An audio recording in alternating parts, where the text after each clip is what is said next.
আসসালামু আলাইকুম আরহামাতুল্লাহি অবারকাতু। আপনারা দেখছেন মফিদি মিডিয়া, সাথে আছি আমি মনসুরুল হক মফিদি। আজ আমরা সরাসরি পবিত্র কোরআনুল কারীম থেকে একটি অত্যন্ত গুরুত্বপূর্ণ বিষয় শিখব এবং জানব। সেটি হচ্ছে শরীর থেকে যে কোনো প্রকার কঠিন শক্তিশালী খারাপ জিন এবং চালান জিন, ঠিক আছে, সারানোর দূর করার তদবির আমরা নিজেই ইনশাল্লাহ শিখে রাখবো। ঠিক আছে, আপনি নিজেই শিখে রাখতে পারবেন।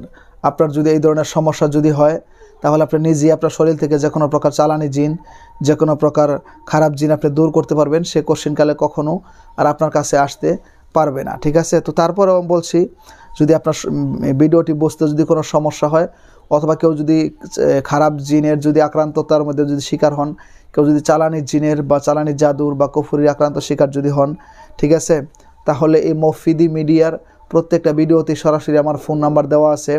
ঠিক আছে, বিশ্বের যে কোনো প্রান্ত থেকে ভাই হিসাবে এবং বন্ধু হিসাবে অথবা আপনার যে কোনো আপনজন হিসাবে সরাসরি আমার সাথে মোবাইল ফোনে কিংবা ইমোতে হোয়াটসঅ্যাপে যুক্ত হয়ে আপনার মনের কথাটা আমাকে জানাতে পারেন এবং সরাসরি কোরআন থেকে আপনি সুন্দর একটি তদবির নিয়ে আপনার সুস্থতার সাথে জীবনযাপন করতে পারেন ইনশাল্লাহ।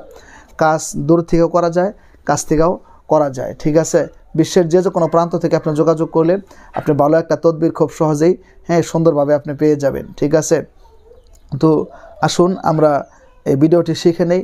তার আগে আমরা আমার ফোন নাম্বারটি আপনাদেরকে আমি মুখে বলে দিচ্ছি, যাতে কোনো প্রতারক চক্র আমার এই ভিডিওতে অন্য কোনো নাম্বার ঢুকিয়ে আপনাদের সাথে দুই নাম্বারই করতে প্রতারণা করতে না পারে। কারণ এই নাম্বারটি মুখে বলে দিলে এই নাম্বারটি আর কেউ ডুপ্লিকেট করতে পারবে না, কারণ আমার এই একটি নাম্বার, আর দ্বিতীয় কোনো নাম্বার নেই। নাম্বারটি হচ্ছে 01725357513। এর সাথে ইমো এবং হোয়াটসঅ্যাপ দুইটাই যুক্ত করা আছে। ঠিক আছে, তো এই নাম্বারটি ঠিক রাখলে অন্য কেউ আপনার সাথে দুই নাম্বারই করতে পারবে না ইনশাল্লাহ। ঠিক আছে, তো এই অনেক কিন্তু দেখা যায় যে জিনে আক্রান্ত, ঠিক আছে, খারাপ জিন তার উপর আসর করে কিংবা কাছ থেকেও আসর করে, দূর থেকেও আসর করে।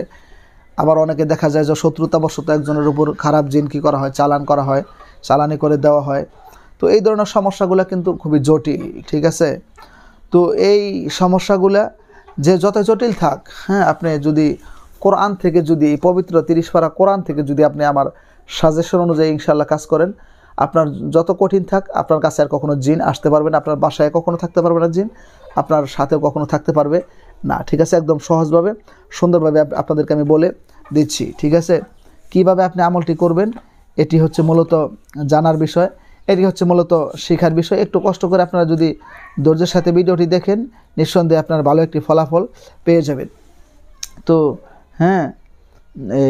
অর্থাৎ জিন তাড়ানোর নিয়ম হলো যে একটা বোতলের মধ্যে আপনি কি করবেন, পানি নেবেন। ঠিক আছে, পানি নিয়ে আসাইরা প্রথমেই আপনি সূরা জিনের প্রথম 5টা আয়াত আপনি কী করবেন, পাঠ করবেন।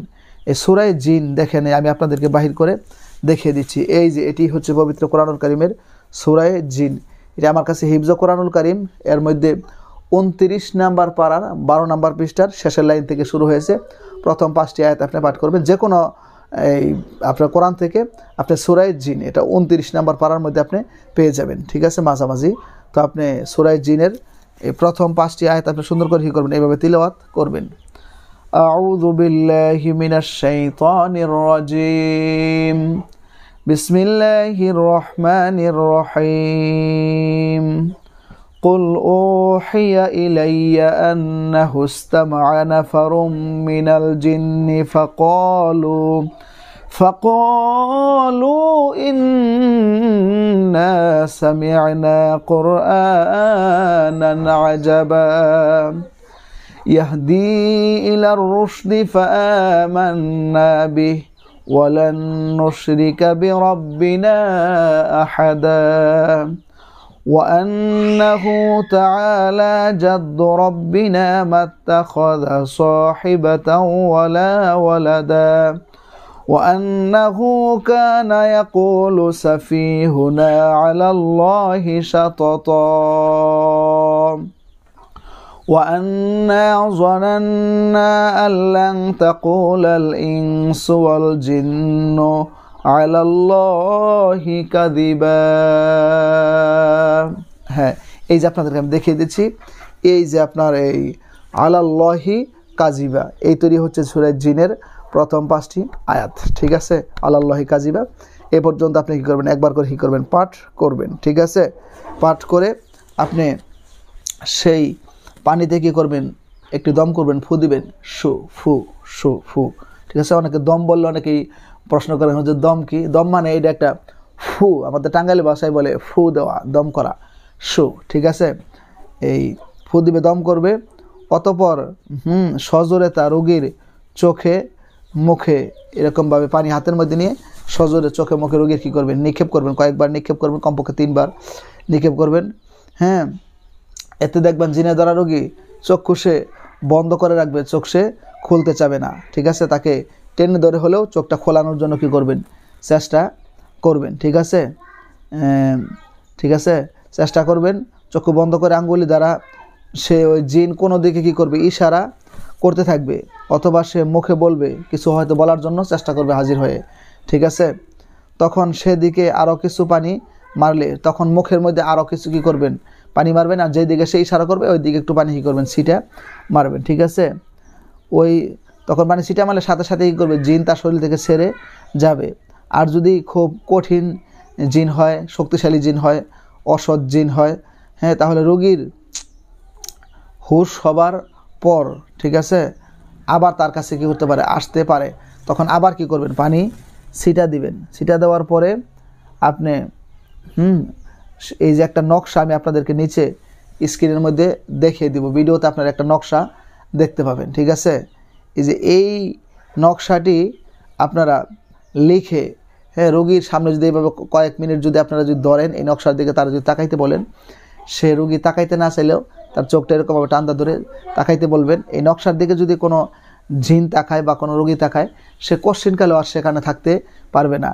এই রোগীর কাছেও আপনার কাছে রোগীর কাছে আর কখনো সে থাকতে পারবে না। ঠিক আছে, আর পানি ছিটা দেওয়ার সাথে সাথে জিন যদি আপনার যদি সে হাজির হয়ে যদি কথা বলা শুরু করে, তো আপনি তার সাথে কী করতে পারবেন, কথা বলতে পারবেন, যে কী জন্য আসছে, কোন কারণে আসছে, বা কে তাকে চালান করে দিচ্ছে, এগুলো সে বলবে। ঠিক আছে, তো আর আমার জিন শরীর থেকে তাড়ানো এটা কিন্তু আসলে কোনো কঠিন কিছু না, চালানি জিন দূর করা এটা কিন্তু কঠিন কিছু না। হয়তো আপনি এই ধরনের কাজ কখনো করেন নাই, বা আপনার কোরআন সম্পর্কে তেমন আইডিয়া নাই, সেই জন্য আপনার কাছে কঠিন। ঠিক আছে, আমার কাছে যখন জিনের দ্বারা রোগী আসে, অনেক রোগী আমার গেটে আসার সাথে সাথেই জিন দূর হয়ে যায়, তখন তাকে আর হাজিরও করা যায় না, খুঁজেও পাওয়া যায় না। এই রোগীর কাছে আর কখনো জিন আসেও না। ঠিক আছে, তো জিন আসলেই এই যে কোনো বিষয়ের একটা প্র্যাকটিস থাকতে হয়, এটা প্র্যাকটিস না থাকলে তার জন্য অনেকটা কঠিন হয়ে যায়। তো আপনার জিন যখন তার শরীর থেকে দূর হয়ে যাবে, চলে যাবে, এই নকশাটি, হ্যাঁ, একটা তাবিজে বরে কিংবা একটা কাগজের মধ্যে মোড়াইয়া যে কোনোভাবে রোগীর গলায় কী করবেন, বেঁধে দিবেন। এটা আপনার তাবিজটা যদি সে চায় যে আপনি তার সাথে সবসময় রাখবে, তো রাখতে পারবে, সমস্যা নেই। আর না হলে কমপক্ষে 14 দিন বা 21 দিন রেখে তারপরে ফেলে দিলেও কোনো সমস্যা নেই, রেখে দিলেও কোনো সমস্যা নেই। তো এর শরীরের মধ্যে আর কখনো কোনো চালানি জিন আসতে পারবে না। এই নকশাটি আমি আপনাদেরকে দিয়ে দিচ্ছি। এই নকশাটি এত পাওয়ারফুল, অনেক দেখা যায় যে বাসা বাড়িতে জিনে কী করে, ঝামেলা করে, ক্ষতি করে। তো এই নকশাটি যদি আপনি বাসা বাড়িতে নকশাটি যদি আপনি যদি লটকায় রেখে দেন, ইনশাআল্লাহ তার এই পবিত্র কোরআনুল কারিমের উসিলায় আল্লাহ তাআলা আপনার সেই বাসায় বাড়িতে কখনো কোনো খারাপ জিন প্রবেশ করতে পারবে না, কোনো চালানি জিনকে চালান করেও পাঠাইতে পারবে না। ঠিক আছে, তো যে কোনো বিষয়ে আপনারা বিশ্বের যে কোনো প্রান্ত থেকে আমার সাথে সরাসরি মোবাইল ফোনে যোগাযোগ করে দূর থেকেও আপনারা যে কোনো বিষয়ের তদবির দিতে পারবেন, যে কোনো কাজ করতে পারবেন। ঠিক আছে, তো আসলেই যে কোনো কাজ কোরআন থেকে করলে এটা যত তাড়াতাড়ি ভালো ফলাফল পাওয়া যায়, বিশ্বের অন্য কোনো জায়গা থেকে সেই ফলাফল পাওয়া যায় না। ঠিক আছে, তো কোরআনুল কারিমের প্রতি আপনার বিশ্বাস থাকতে হবে, ভালোবাসা থাকতে হবে। তো যারা এতক্ষণ কষ্ট করে কোরআনে আমলের ভিডিওটি দেখেছেন, তাদেরকে আন্তরিক শুভেচ্ছা ও মোবারকবাদ জানাচ্ছি। আরেকটু কষ্ট করে আপনারা ভিডিওটিতে একটি লাইক দিয়ে দিবেন, পারলে অন্যান্য সোশ্যাল মিডিয়াতে আপনারা শেয়ার করে দিবেন, এবং যে কোনো সমস্যায় যে কোনো প্রয়োজনে সরাসরি আমার সাথে যোগাযোগ করে মনের কথাটা জানাতে পারেন। তো আপনারা আল্লাহ তাআলা আপনাদেরকে কোরআনের সাথে কবুল করুক, ইসলামের সাথে কবুল করুক, ঈমানের সাথে কবুল করুক, দ্বীনের দায়ী হিসেবে আল্লাহ তাআলা আপনাদেরকে কবুল করুক, এবং সেই সাথে সবসময় কোরআনওয়ালাদের সহবতে থাকার আল্লাহ তাআলা আমাদের সবাইকে তৌফিক দান করুক। যারা কোরআনকে ভালোবাসেন অবশ্যই ভিডিওটিতে একটি লাইক দিয়ে দিবেন, পারলে অন্যান্য সোশ্যাল মিডিয়াতে শেয়ার করে দিবেন এবং সাবস্ক্রাইব করে এই মফিদি পরিবারের সদস্য আপনাদেরকে থেকে যাওয়ার জন্য বিনীতভাবে অনুরোধ করছি। আল্লাহ তাআলা যদি সুস্থ রাখে, সুন্দর রাখে, সরাসরি এই পবিত্র কোরআন থেকে আরেকটি সুন্দর তদবির নিয়ে, মানুষের উপকার হয়, কল্যাণ হয়, এরকম ভালো কিছু নিয়ে আপনাদের মাঝে আমি মনসুরুল হক মফিদি হাজির হয়ে যাব সেই প্রত্যাশায়। আসসালামু আলাইকুম ওয়া রাহমাতুল্লাহি ওয়া বারাকাতুহু।